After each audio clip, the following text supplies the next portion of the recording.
À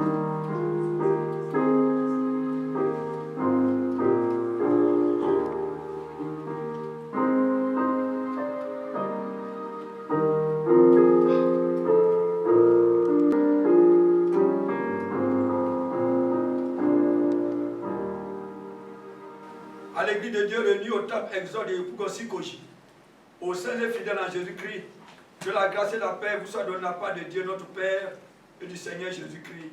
Amen. Invoquons la parole de Dieu au milieu de nous. Seigneur,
unissons-nous dans la prière confessionnelle.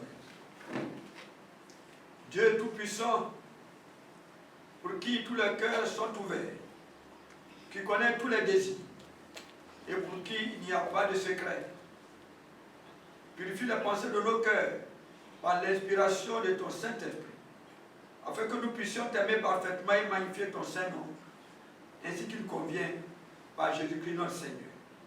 Amen. Et vous levez et nous chantons au cantique numéro 263 de notre recueil Gloire à Dieu. Cantique 263, recueil Gloire à Dieu.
Tu nous donnes de contempler ta parole, qui est esprit et vie. Père, notre Dieu, instruis-nous à travers la lecture au nom de Jésus-Christ. Amen. Amen. Ce soir, pour la circonstance, nous avons une seule lecture Luc chapitre 22, versets 1 à 20. Luc chapitre 22, versets 1 à 20, et nous lisons. La fête des pains sans levain, appelée la Pâque, approchait. Les principaux sacrificateurs et les scribes cherchaient les moyens de faire mourir Jésus, car ils craignaient le peuple. Or, Satan entra dans Judas, surnommé Iscariote, qui était du nombre des 12. Et Judas alla s'entendre avec les principaux sacrificateurs et les chefs des gardes sur la manière de le leur livrer. Il fut dans la joie et il convint de lui donner de l'argent. Après s'être engagé, il cherchait une occasion favorable pour leur livrer Jésus à l'insu de la foule. Le jour des pains sans levain, où l'on devait immoler la Pâque, arriva, et Jésus envoya Pierre et Jean en disant: allez nous préparer la Pâque, afin que nous la mangions. Il lui dit: où veux-tu que nous la préparions? Il leur répondit: voici, quand vous serez entrés dans la ville, vous rencontrerez un homme portant une cruche d'eau. Suivez-le dans la maison où il entrera. Et vous direz au maître de la maison: le maître te dit, où est le lieu où je mangerai la Pâque avec mes disciples? Et il vous montrera une grande chambre haute, meublée. C'est là que vous préparerez la Pâque. Ils partirent et trouvèrent les choses comme il le leur avait dit. Et ils préparaient la Pâque. L'heure étant venue, il se mit à table et les apôtres avec lui. Il leur dit: j'ai désiré vivement manger cette Pâque avec vous avant de souffrir. Car, je vous l'ai dit, je ne la mangerai plus jusqu'à ce que soit accompli dans le royaume de Dieu. Et ayant pris une coupe et rendu grâce, il dit: prenez cette coupe et distribuez-la entre vous. Car je vous le dis, je ne boirai plus désormais du fruit de la vigne jusqu'à ce que le royaume de Dieu soit venu. Ensuite, il prit du pain et après avoir rendu grâce, il le rompit et le leur donna en disant: ceci est mon corps qui est donné pour vous. Faites ceci en mémoire de moi. Il prit de même la coupe. Après le souper, il la leur donna en disant: cette coupe est la nouvelle alliance en mon sang qui est répandue pour vous. Seigneur, ta parole est la vérité. Éclaire-nous par la vérité. Amen. Amen. Chantons cantique numéro 453 du recueil Gloire à Dieu. T'es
c'est la nouvelle alliance en mon sang.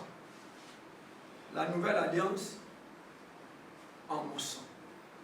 Que nous trouvons dans Luc chapitre 22, verset 20. Il prit de même la coupe, après le souper. Il la leur donna en disant, cette coupe est la nouvelle alliance en mon sang, qui est répandue pour vous. Amen. Prions le Seigneur.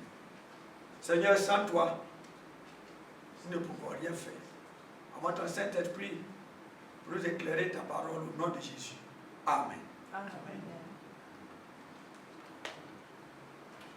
L'alliance. Voilà un mot qui charme les hommes. Depuis la création du monde, Dieu a fait alliance avec les hommes, ses créatures, de génération en génération. Partout dans le monde, les alliances se font et se défont. Ici même en Côte d'Ivoire, des groupes ethniques et politiques en ont fait avec des clauses bien établies. Dans les églises et les mairies, il ne se passe pas de mois, voire des semaines, sans que des hommes et des femmes ne contractent alliance. Au point que ce mot est rendu vieillot. Mais qu'est-ce qu'une alliance? Selon le dictionnaire Larousse, l'alliance est une union contractée entre plusieurs États. C'est aussi un accord entre des personnes ou des choses. C'est aussi l'union par le mariage. C'est enfin la bague symbolisant le mariage et que les époux passent à leur doigt. L'encyclopédie biblique définit l'alliance ici. C'est un pacte conclu avec engagement réciproque. L'alliance est immuable. Psaume 89, 34. L'alliance est éternelle. Genèse 9, 16, 17, 7. L'alliance est ratifiée en se donnant la main. Esdras 10, 19. En ôtant la sandale et en la donnant à la partie contractante. Ruth 4, 7 à 11. Ratifiée en écrivant et en la scellant. Néhémie chapitre 9, verset 38. En offrant un présent. Genèse 21, 27 à 30. Abraham et Abimelech. Ratifié par un festin.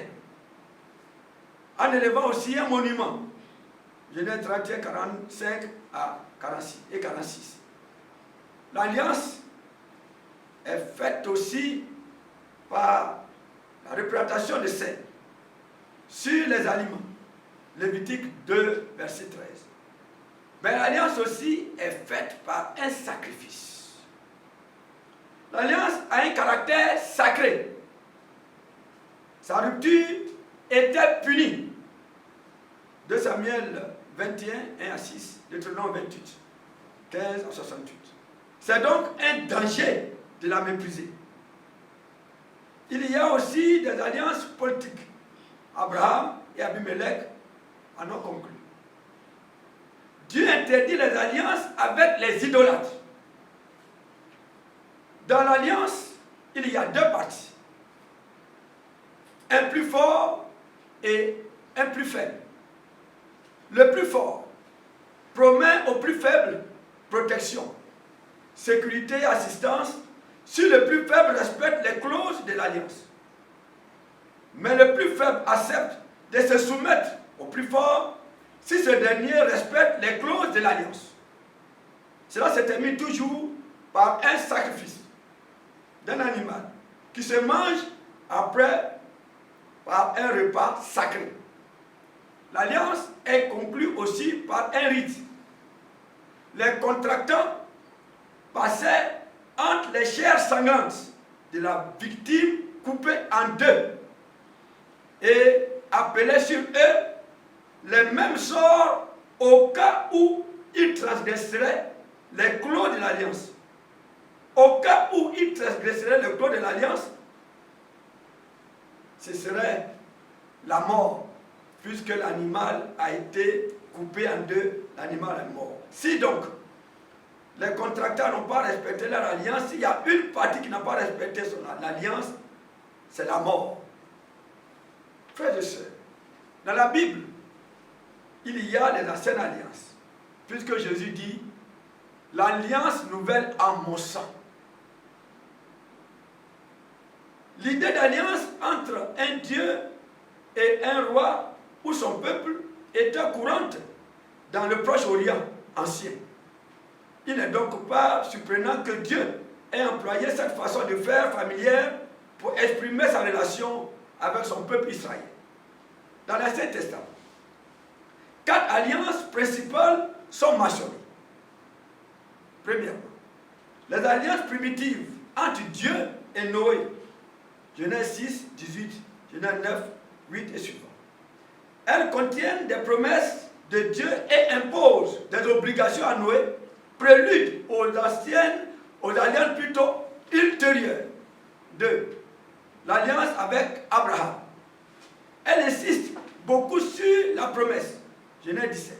Promesse qu'Abraham aurait beaucoup de descendants et qu'il hériterait de la terre promise, Canaan. 3e alliance, l'alliance du Sinaï avec Moïse comme médiateur. Elle fut conclue après l'Exode. On lit la loi de Dieu, le peuple répond, offre des sacrifices et mange le repas d'alliance. Exode 24. Quand cette alliance fut rompue, Exode 32, Moïse affirma que l'alliance avec Abraham avait encore cours, si bien que l'alliance du Sinaï existait en même temps que l'alliance plus ancienne et ne la remplaçait pas. 4e, l'alliance avec David, 2 Samuel 7. Cette alliance n'était pas une nouvelle alliance, mais une extension de celle du Sinaï pour prendre en compte une nouvelle situation historique. Le roi David faisait maintenant fonction de médiateur entre Dieu et son peuple. Une alliance avec lui était nécessaire. Elle a eu plus tard une influence profonde sur les espérances dans l'Ancien Testament et dans le Nouveau Testament, comme le psaume 2 et 110 le montrent clairement.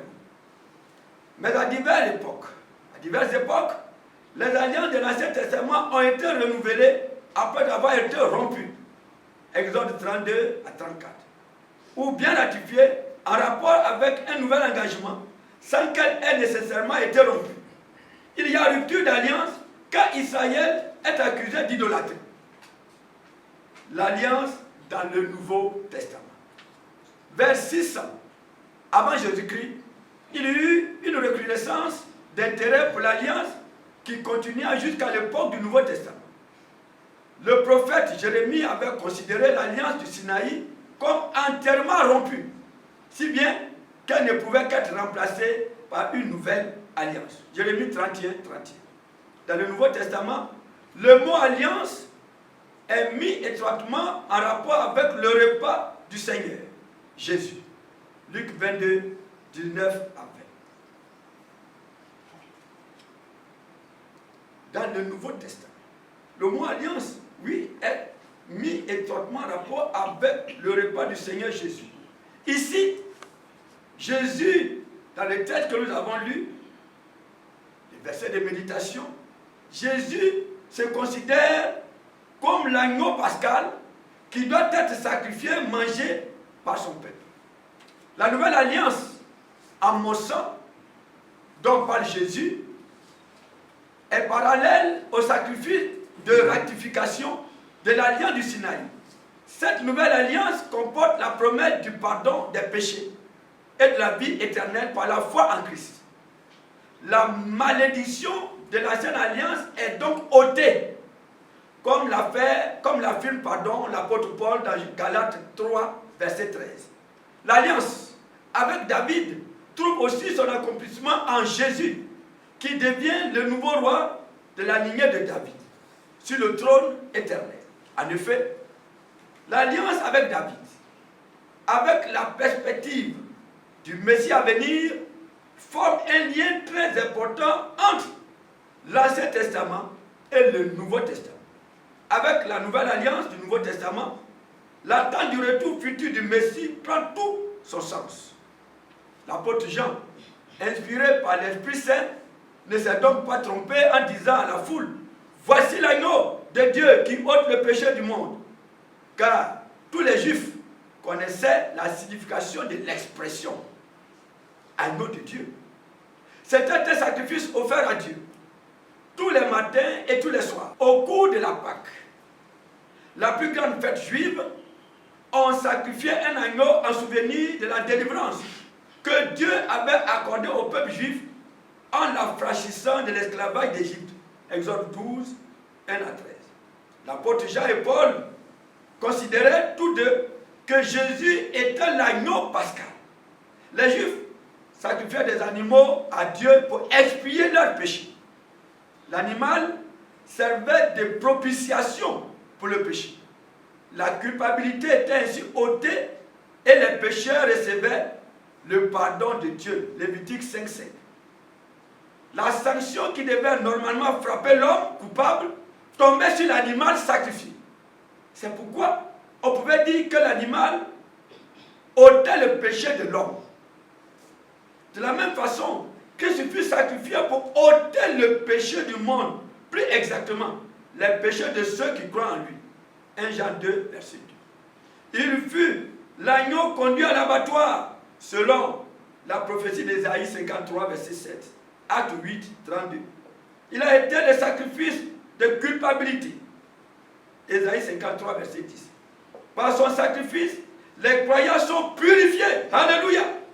Les croyants sont purifiés de leurs péchés une bonne fois pour tous. Hébreux 9, 13 à 15. Jean, qui a dit au sujet de Jésus, voici l'agneau de Dieu qui ôte le péché du monde, savait que Jésus n'était pas seulement le Christ, le Messie, mais qu'il était également l'agneau de Dieu, dont le sacrifice effacerait les péchés du monde. Alléluia. Amen. Ce sacrifice était suffisant pour purifier tous les hommes de leurs péchés. Il était suffisant parce que Christ était le propre Fils de Dieu. Oui, le propre Fils de Dieu. Christ est venu comme sauveur pour apporter le salut aux hommes. Il n'est pas apparu comme un roi terrestre pour sauver les hommes par la force. Il est venu comme un agneau pour sauver les hommes par sa mort. Alléluia. Amen. Oui, Christ s'est sacrifié pour nous tous qui croyons. Pour toi et pour moi. Pour nous tous donc. Nous aussi. Nous devons en retour lui être reconnaissants pour ce sacrifice par nos louanges et nos dons. Frères et sœurs en Christ, Jésus par son sang précieux nous a acquis pour Dieu pour toujours. Alléluia. Amen. Il est mort à notre place. Alléluia. Amen. Son sang a effacé tous nos péchés. Alléluia. Amen. Maintenant, nous avons le salut. Quelle grâce. Alléluia. Amen. Nous avons désormais la vie éternelle. Ne regardons plus en arrière. Ne regardons plus à nos vies passées. Les choses anciennes sont passées. Christ les a toutes crucifiées. Alléluia. Amen. Vivons donc pour lui, en nous offrant corps, âme et esprit à lui. Alors, cette nouvelle alliance en son sang garantira notre alliance avec Dieu pour l'éternité. Amen. Amen. Méditons ces paroles. Jésus est la nouvelle alliance. Par son sang, il conclut cette nouvelle alliance. Il a conclu pour vous, il a conclu pour moi.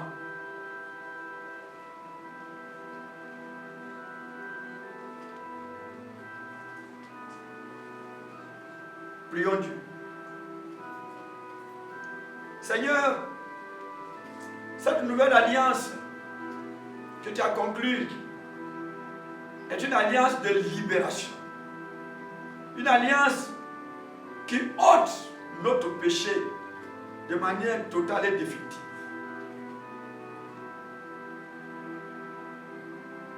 À notre place, tu t'es offert comme l'agneau qui ôte le péché du monde. Tu es mort à notre place pour que nous ayons le salut. Quelle grâce. C'est pourquoi nous voulons, Seigneur, que par cette nouvelle alliance, tu nous renouvelles toute notre vie. Tu nous donnes de nous consacrer à toi tous les jours de notre vie. Pour que cette nouvelle alliance ait toujours son sens. Et que son caractère de purification, son caractère de régénération soit pour nous un sujet de joie et d'allégresse. Béni sois-tu, ô Père, d'avoir donné ton Fils Jésus en sacrifice expiatoire et même propitiatoire. Quelle grâce! Donne-nous de vivre ce temps de la passion avec passion. De vivre ce temps de difficultés en comptant sur toi. Oui, à Gethsemane, ton Fils a souffert. Il a souffert pour nous. À cause de l'amour, oh combien incommensurable qu'il a eu pour nous. Seigneur, tu nous as tellement aimés que tu as donné ton Fils Jésus-Christ afin que quiconque croit à toi ne périsse point, mais qu'il ait la vie éternelle. Donne-nous, Seigneur, de vivre cette vie éternelle par ce Jésus dont le sang a effacé tous nos péchés. Dans la nouvelle alliance, nous donne de vivre une nouvelle vie. Entends notre prière. Exauce-nous. Au nom de Jésus. Amen. Amen. Notre Père qui es aux cieux, que ton nom soit sanctifié, que ton règne vienne, que ta volonté soit faite sur la terre comme au ciel. Donne-nous aujourd'hui notre pain de ce jour. Pardonne-nous nos offenses, comme nous pardonnons aussi à ceux qui nous ont offensés. Et ne nous soumets pas à la tentation, mais délivre-nous du mal. Car c'est à toi qu'appartiennent le règne, la puissance et la gloire au siècle des siècles. Amen.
Informations.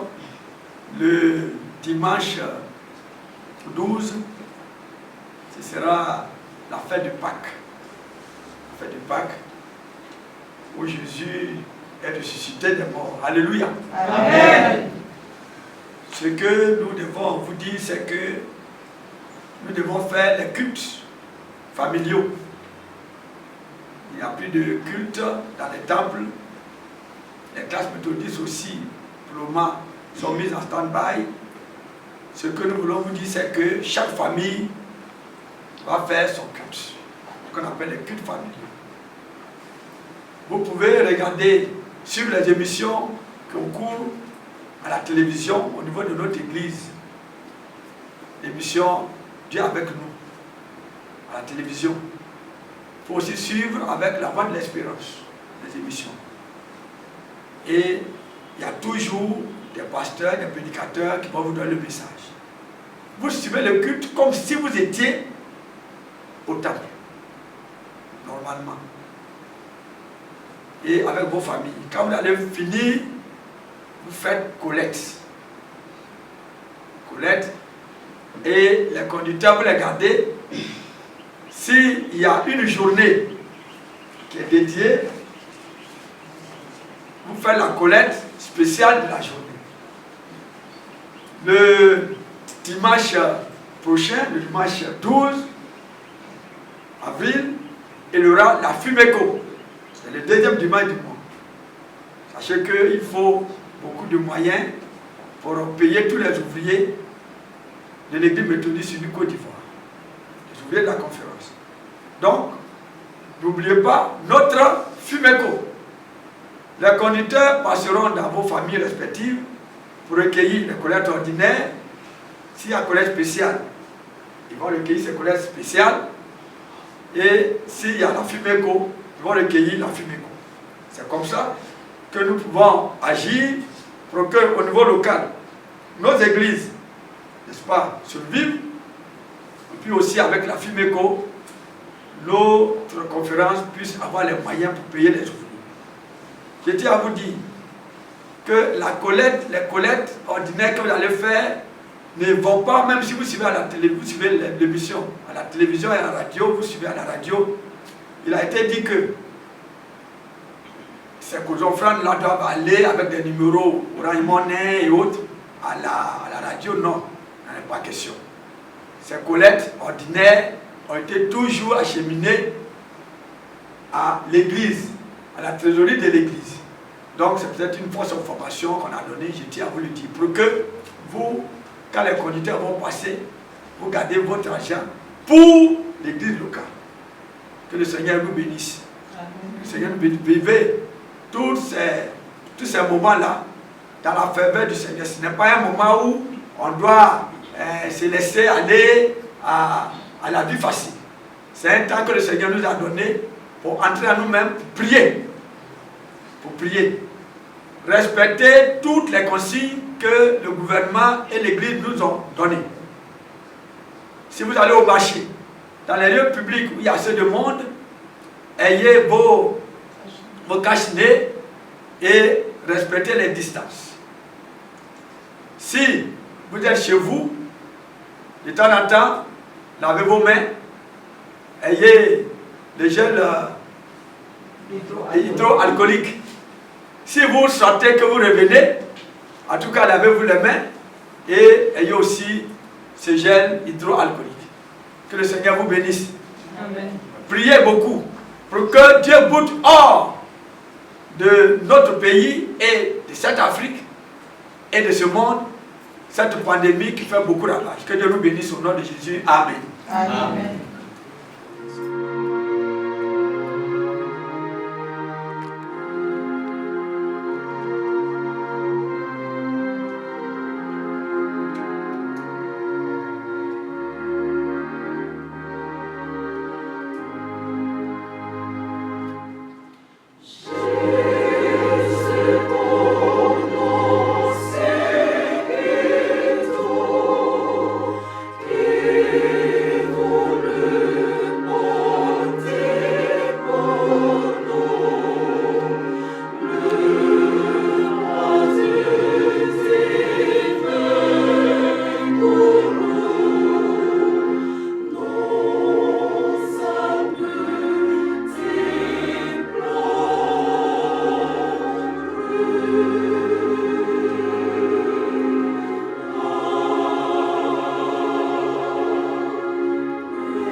Dieu de paix qui a ramené du milieu des morts notre Seigneur Jésus, devenu par le sang d'une alliance éternelle, le grand pasteur des brebis, vous rendre capable de toute bonne œuvre pour l'accomplissement de sa volonté, opérant à vous ce qui lui est agréable, par Jésus-Christ auquel soit la gloire au siècle des siècles. Amen. Amen.